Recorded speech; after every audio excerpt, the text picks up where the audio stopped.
Hi, friends and family. Welcome back. Yup, I can say welcome back again because this is officially my second episode, and I thank you for joining me again. And I hope you don't mind me calling you friends and family because, after all, we already spent one episode together, so you're my family now. And I have a rule. Okay, so like my friends and family and people that actually know me know that if you come to my house for the first time and you want some water or you're hungry or you want something, I will graciously get up and get it for you. But that second time when you come to my house, guess what? If you get thirsty, I'm going to say, you know where the refrigerator is. With that being said, your friends and family, I'm just going to be myself. So I'm not going up to get you any water. I'm letting you just see me for who I am. No fronts, no nothing. My real personality, because that's who I am. But anyway, today we're still talking about anxiety. And I was trying to think, like, what example do I want to use today? What metaphor, as it were, do I want to use today? And I found the perfect one. So several years ago, I went to my very, very, very first hockey game. And I took my nephew, Isaiah, with me. And he, at the time, maybe he was like 6 or something like that. I don't remember how old he was. But it was our first time at a hockey game. And our team scored. And all of a sudden, I heard, boom! It was a big, loud cannon. And naturally, if you hear a cannon, right? What do? You duck, which is what I did. So I ducked, covered him up. Sure, his mother and father was happy that I was willing to protect him. But anyway, and everybody else around me stood up cheering. And then we slowly got up like, okay, so this is normal. And then shortly after that, a fight breaks out on the ice. And I'm like, what? They are fighting? And I'm looking like somebody better break this up. Meanwhile, the crowd is like, yes, yeah. I mean, they're excited. The refs, I don't know if they're called refs in hockey, but whatever. The people that are facilitating and making sure the rules are being followed, we're just letting them fight.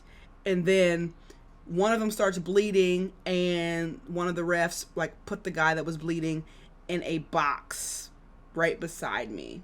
And I could see his bloody nose. And I was like, wow, okay. And so, of course, I did what anybody would do. I Googled. I'm like, okay, is this normal? Like, do people fight at hockey games? And sure enough, it was. And the lesson that I got out of that is, just because you're not familiar with something, it doesn't mean it's not normal, right? Sometimes things happen in your life. Sometimes things happened on your job. Sometimes things happen in your family. Sometimes things happen in your finances or happen in your personal space, and you don't always have a reference point for it. But it doesn't mean that something is drastically wrong. I mean, I literally ducked when the cannon went off, when the team scored, and the people around me were looking like, what is wrong with her? Hey, I didn't think anything was wrong because I felt like I was being safe. And how many times do we duck in life when we should stay standing? How many times do we avoid situations and circumstances because we're nervous that something is going on and we miss opportunities to celebrate? How many times do we pull others in to our irrational fears? I mean, my nephew knew nothing about hockey, and he would not have ducked except I said, hey, get down, and sometimes when we're frantic and panicking, we create that same atmosphere for others. And so I want to leave you today with, consider your response when something happens that you weren't expecting. Consider how it's actually impacting you, and realize that someone else is looking at your response to help gauge how they should respond, to help their mood, to help them. And so whether you realize it or not, the way that you behave and respond affects those around you. Hope this helps. don't be anxious.